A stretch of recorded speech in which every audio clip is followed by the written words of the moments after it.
প্ৰথম যেতিয়া তাৰমানে পানী তুলিছিলে মোৰ মা মানে গাভৰু হোৱাই নাই 5জনী ছোৱালী তাৰমানে লগ লাগি পেলাই এইখন পূজা স্থাপন কৰা প্ৰথম।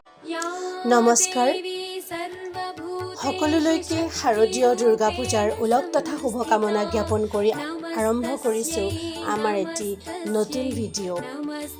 এয়া ষষ্ঠীৰ দিনা সন্ধিয়াৰ দৃশ্য আৰু আমি সেইদিনা উপস্থিত আছিলোঁ গুৱাহাটী গণেশগুৰিৰ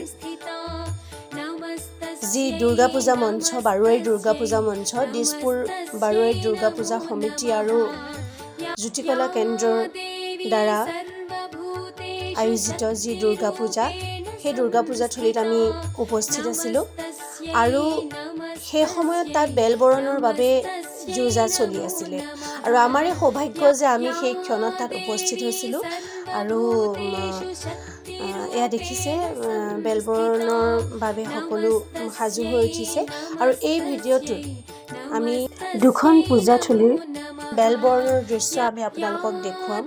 আমাৰ দৰে বহুতেই নাজানে বা দেখা নাই ষষ্ঠী প্ৰতিমা প্ৰতিষ্ঠাৰ সময়খিনি প্ৰতিমা প্ৰতিষ্ঠা দেখা নাই বা বেলবৰণৰ সেই সময়খিনি দেখা নাই, বেলবৰণৰ কাৰ্যসূচী দেখা নাই।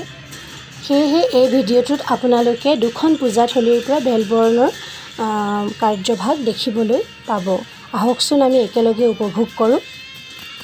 এয়া সকলো ওলাইছে বেলবৰণৰ বাবে পূজা মণ্ডপৰ পৰা গণেশগুৰি ব্ৰিজৰ ইপাৰে থকা বেলগছজোপাৰ ওচৰলৈ ভক্তসকল আগবাঢ়িছে বেলবৰণৰ উদ্দেশ্যেৰে। আমাৰো প্ৰথম অভিজ্ঞতা, একেবাৰে আগতে বেলবৰণৰ অনুষ্ঠানত উপস্থিত থকাৰ সৌভাগ্য হোৱা নাছিলে, এয়াই প্ৰথম আৰু আমি সকলোৱে একেলগে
এয়া আপোনালোকে দেখিছে সকলো আহি পেলাই বেলগছৰ গুৰিত উপস্থিত হৈছেহি আৰু ঢাক ঢোল তালৰ শব্দত আকাশ বতাহ ৰজনজনাই উঠিছে। বেলবৰণৰ যি পবিত্ৰ কাৰ্যভাগ সেই কাৰ্যভাগ আৰম্ভ হৈছে আৰু ইয়াতে আপোনালোকে সকলো দৃশ্য দেখিবলৈ পাব। ভক্তগণে ভিৰ কৰা পৰিলক্ষিত হৈছে। আজি এক নতুন অভিজ্ঞতা, বৰ ভাল লাগিছে, অভিভূত হৈ পৰিছোঁ। আহকচোন একেলগে চাওঁ, নজনা কথাবোৰ আমিও জানো, আপোনালোকেও জানক। এয়া বেলবৰণৰ যি ৰীতি-নীতিসমূহ এয়া আৰম্ভ হৈছে আৰু দুটা জ্যোতি পৰা বছৰৰ পিছত মানুহখিনি উলহ মালহেৰে ওলাই আহিছে। এটা মুকলি মন লৈ মানুহখিনিয়ে পূজা আগবঢ়াবলৈ চেষ্টা কৰিছে। পৰিয়ালসহ সকলোৱে একেলগে পূজাত আগভাগ লৈছে। আমি যি বেলবৰণৰ যি তাৎপৰ্য সেয়া আপোনালোকৰ আগলৈ আমি আগবঢ়াম। শ্ৰদ্ধাৰ এগৰাকী বাইদেউ যি সৰুৰে পৰা ইয়াত জড়িত আছিলে, তেওঁলোকৰ মাতৃৰ সময়ৰ পৰাই এই পূজা আৰম্ভ হৈছিলে আৰু তেওঁ এই বিষয়ে আপোনালোকৰ আগত ক'ব, আপোনালোকে চাব। আমি আপোনালোকলৈ সেই ভাষ্য আগবঢ়াম। এক ধুনীয়া পৰিৱেশ, যি আমি উপভোগ কৰাৰ সৌভাগ্য হ'ল।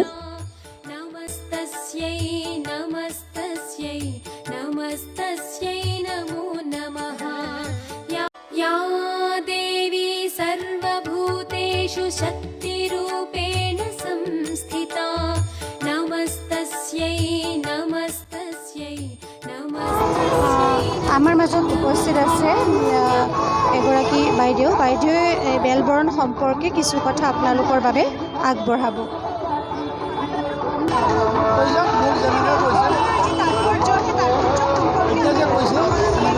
বেলগছৰ মানে শিৱ থকা বুলি কয়। তাত মানে পাৰ্বতীয়ে গোটেই জেগা ঘূৰি ঘূৰি আহি পাৰ্বতীয়ে তাত জিৰাইছিলে শিৱৰ ওচৰত। তেওঁতো দশ অৱতাৰ, গতিকে তেওঁৰ অৱতাৰ হিচাপত আজিৰ মানে বেলবৰণৰ দিনটোত তেওঁ আহি জিৰাইছিলে মা দুৰ্গা। মোৰ গণেশগুৰিত আমি অৰিজিনেল মানুহ। এইখন পূজাটো মোৰ মাহঁতে পতা প্ৰথম পানী তোলা 80 বছৰ আগতে, মানে 1938 চনতে এইখন পূজা স্থাপন কৰা। প্ৰথম যেতিয়া তাৰমানে পানী তুলিছিলে, মোৰ মা মানে গাভৰু হোৱাই নাই, 5জনী ছোৱালী তাৰমানে লগ লাগি পেলাই এইখন পূজা স্থাপন কৰা প্ৰথম মানে পানী তুলি বশিষ্ঠত। মানে মাহঁতে আমাক কৈ থাকে আৰু ঘৰত, মন্দিৰৰ ওচৰতে ঘৰ, আমি গণেশগুৰি একদম অৰিজিনেল বাসিন্দা। ওতঃপ্ৰোতভাৱে জড়িত। একেবাৰে সৰুৰ পৰা মোৰ মা ঢুকাই গ'ল, দেউতা ঢুকাই গ'ল। আগৰ মানে এটা দুটা তিনিটা প্ৰীতি গুচিয়ে গ'ল। এতিয়া আমি পাইছোঁ আৰু লাগি থাকোঁ। মই মানে এইকেইটা কথা জানিব বিচাৰিছিলোঁ আপোনাৰ পৰা, জানি পেলাই বহুত ভাল লাগিলে। আৰু আপুনি ওতঃপ্ৰোতভাৱে জড়িত আছে বুলি গম পাই পেলাই মানে ভাল লাগিলে। আপোনালোকৰ পৰা পিছৰ সময়তো আৰু কথা জানিবলৈ। আৰু ইয়াৰ পৰা নিয়াৰ পিছত তাত কি কৰিব? এতিয়া ইয়াৰ পৰা নি পেলাই ইয়াতে জোৰাবেলত আজি পূজা কৰি যাব, বান্ধি থৈ যাব। তো কালি যেতিয়া আমি ৰাতিপুৱা পানী তুলিবলৈ যাম বশিষ্ঠত, পানী তুলি অহাৰ পিছত ইয়াৰ পৰা জোৰাবেল নি পেলাই তাত পূজা কৰিব। আৰু এতিয়া তাত প্ৰতিষ্ঠা হ'ব আজি। হ'ব এতিয়া ইয়াৰ পিছত তাত পূজা হ'ব। তাৰপিছত কালি আৰু পানী চানী তুলি পেলাই তাত কালিৰ পৰা আৰম্ভ হ'ব পূজা। আজি ইয়াত বেলগছত জোৰাবেলত বান্ধি থৈ যাব পূজা কৰি পেলাই। মই জনাখিনি কৈছোঁ দেই। জীৱনত প্ৰথমবাৰলৈ আজি বেলবৰণৰ সময়ত উপস্থিত থাকি ধন্যবাদ দিছোঁ। আপোনালোক সকলোকে ধন্যবাদ জনাইছোঁ আৰু সকলোলৈকে পূজাৰ ভাল লাগিল, আপোনাক লগ পাই ভাল লাগিল। আজি ময়ো অকণমান ক'বলৈ পাৰি বহুত সুখী গণেশগুৰিৰ বিষয়ে। গতিকে এইখন পূজা একদম বহুত পুৰণা পূজা, 80 বছৰৰ ওপৰেই হ'ল। কাৰণ মোৰ মা এতিয়া 86 মানে 84ত ঢুকালে মা, মানে 84 বয়সত ঢুকালে। তো এতিয়া সিমানেই হৈ গ'ল আৰু পুৰণা। হয়, ঠিক আছে।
বেলবৰণৰ কাৰ্যসূচীভাগ সমাপন কৰি সকলো ঘূৰি আহিছে পূজা মণ্ডপলৈ।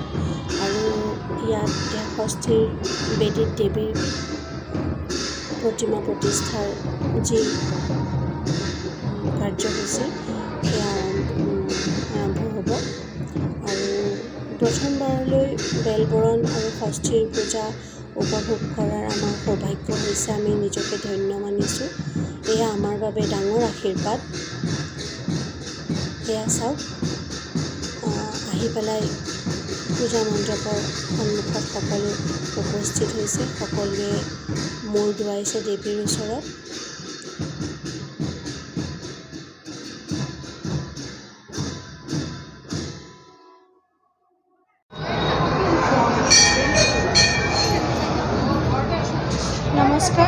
নমস্কাৰ আপোনাক আমাৰ চেনেললৈ স্বাগতম জনাইছোঁ আজি যি ষষ্ঠী দুৰ্গা ষষ্ঠী যি এই সম্পৰ্কে আৰু বেলবৰণ সম্পৰ্কেও অকণমান দুয়োটা সাঙুৰি পেলাই আপুনি অকণমান আমাৰ বাবে কওক আজি আপুনিতো লগত গৈছিলে দেখিলে বেলবৰণ এনে গম পালে বেলবৰণৰ কাহিনীও মেইনলি বেলবৰণ মানে বেলৰ ক'লে শিৱৰ মানে মূল বস্তু হ'ল শিৱ সেইকাৰণে শিৱক বেলপাত যে দিব লাগে সেইটো কাৰণে দিয়া হয় শিৱ পূজাটো আপুনি শিৱৰাত্ৰিটো দেখা পাব মানে বেল দিয়ে পূজা কৰে সাধাৰণতে আৰু শিৱ আছিল কাৰণে পাৰ্বতী ঘূৰি ঘূৰি আহি তাত জিৰালে তেখেতে বুজাই ক'লেই তেতিয়া গোটেইখিনি কথা আপোনাক তাৰ পৰা এতিয়া পাৰ্বতী মানেতো পাৰ্বতীৰ কেইবাটাও ৰূপ দুৰ্গাও কেইবাটাও ৰূপ আছে গতিকে দুৰ্গা হিচাপে আমি সেই বেলৰ তলৰ পৰা আমি আদৰি আনিলোঁ ইয়াতে আমি মন্দিৰত প্ৰতিষ্ঠা কৰিলোঁ এতিয়া আপোনাৰ এতিয়া পূজা হ'ব কলগছডালকে মেইনলি মানে তাতে মন্ত্ৰ মাতি পুৰোহিতে মানে দেৱীক মানে সেই আত্মাটো বুলিয়ে কৈছোঁ তাতে স্থাপন কৰে মূৰ্তিটো এনে নিমিত্ত মাত্ৰ কিন্তু গম পাইছে সেইটো কাৰণত মূৰ্তি ধৰক মানুহ লাগেতো এতিয়া আকাৰ এটা লাগে নহয় ইয়াততো নিৰাকাৰ এইটো কলগছ আকাৰ হ'লেহে মানুহে অলপমান আকৃষ্ট হ'ব যিকোনো বস্তুৰে আপোনাৰ সেইকাৰণটো মানে আকাৰ নিৰাকাৰ বস্তু বুলিলে মানুহে অলপমান সেইকাৰণে আগৰ দিনৰ পৰা কৰি থৈছে এনেকুৱা আৰু এইবোৰ কোনেওতো দেখা নাই প্ৰেক্টিকেলি কিন্তু মনৰ ভাৱত ইমান দিনে যোনে যেনেকৈ দেখিছোঁ যে এনেকুৱা দেৱী দশভূজা হয় কিবা হয় মানে হেৰিক নাশ কৰে এতিয়া আপুনি ধৰক এই অসুৰকে নাশ কৰিছে পৃথিৱীৰ শান্তিৰ কাৰণে সেই দেৱী যুগে যুগে অৱতাৰ হয় এনেকৈ ভগৱানৰ এনেকুৱা দেৱীৰো অৱতাৰ হয় সেইখিনিয়ে কথা এইখিনি আৰু আপোনালোকে জানিব আৰু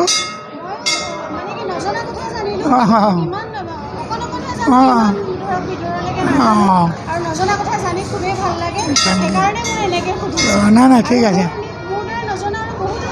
আছে মানে আজিৰ প্ৰজন্মই বহুতে নাজানে আৰু আমি শিকিছিলোঁ কেনেকৈ আমাৰ মাহঁতে আমাক শিকাইছিল ৰাতি যেতিয়া আমি শুওঁ একেলগে মায়ে আমাক সদায় এটা কাহিনী কৈছিলে আমাৰ মায়ে পঢ়া শুনা ইমান নাছিলে কিন্তু আমাক সদায় এটা কাহিনী মানে নল দময়ন্তীৰ পৰা আদি কৰি এইবোৰ মহাভাৰত ৰামায়ণৰ কাহিনী আমি সৰুৰ পৰাই জানো এইকাৰণে প্ৰতিটো বস্তু স্তৰত মাহঁতৰ পৰাই শুনি শুনিয়ে আমাৰ আছে আৰু সেইকাৰণে ভক্তিভাৱটো আছে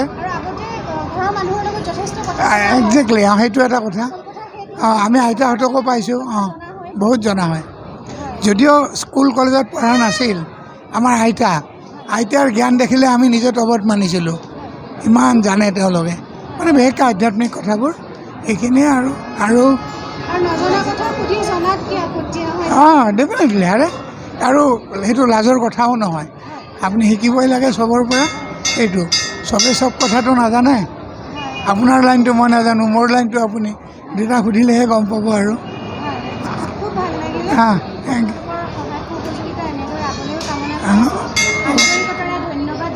ধন্যবাদ আপোনালৈ আপোনাৰ পৰিবাৰ আপোনাৰ ল'ৰা চবৰে গোটেই ভালে কুশলে থাকক দেৱীৰ মাৰ আশীৰ্বাদ ইয়াতে আহি সেৱা ল'ব এবাৰ কালি মানে হ'ব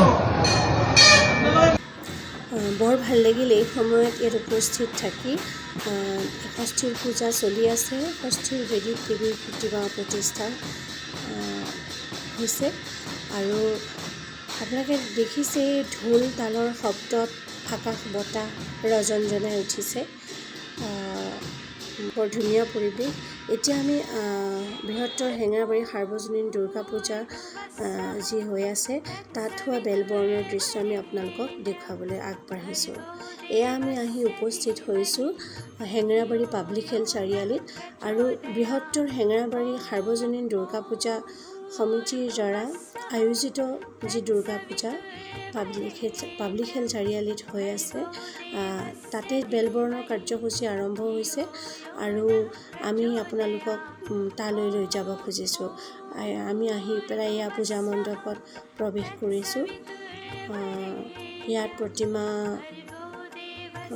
তাতে আছে আৰু এইফালে বেলগছৰ তলত চৌহদৰ ভিতৰতে বেলগছ আছে তেওঁলোকৰ আৰু বেলগছৰ তলত এইপিনে সোঁহাতে বেলবৰণৰ কাৰ্যসূচী চলি আছে। এয়া পূজা মণ্ডপ যথেষ্ট আহল বহল। তেওঁলোকে কৈছে আগৰ ভিডিঅ'ত যে আমাৰ যথেষ্টখিনি ঠাই আছে, সকলোৰে সুবিধা হয় ইয়াতে আৰু বৰ ধুনীয়াকৈ মণ্ডপটো সজাই তোলা দেখা গৈছে। বৰ ধুনীয়াকৈ মানে মানুহখিনি আহল বহলকৈ ইয়াত সুবিধা পাব বহিবলৈ। আহকচোন বেলবৰণ হোৱা জেগালৈ যাওঁ। এয়া তেওঁলোকৰ চৌহদৰ ভিতৰতে বেলগছৰ তলত বেলবৰণৰ যি নীতি নিয়ম সেইখিনি পালন কৰি বেলবৰণৰ যি কাৰ্যসূচী সেয়া তেওঁলোকে তাত ব্যস্ত হৈ পৰিছে বেলবৰণ কৰা এৰিয়াত।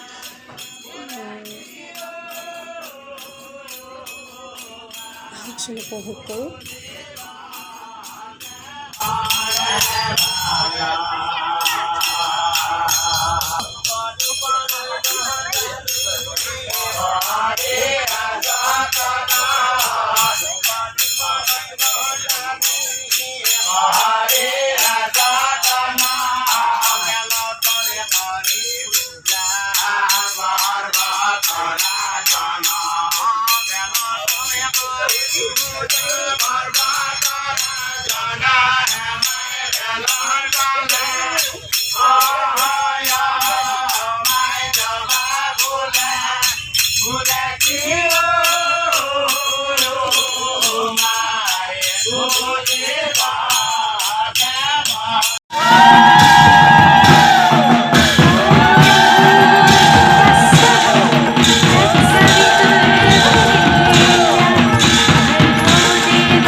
আমি আজি আপোনালোকক বেলবৰণৰ তাৎপৰ্যৰ বিষয়ে জনাবলৈ চেষ্টা কৰিছিলোঁ।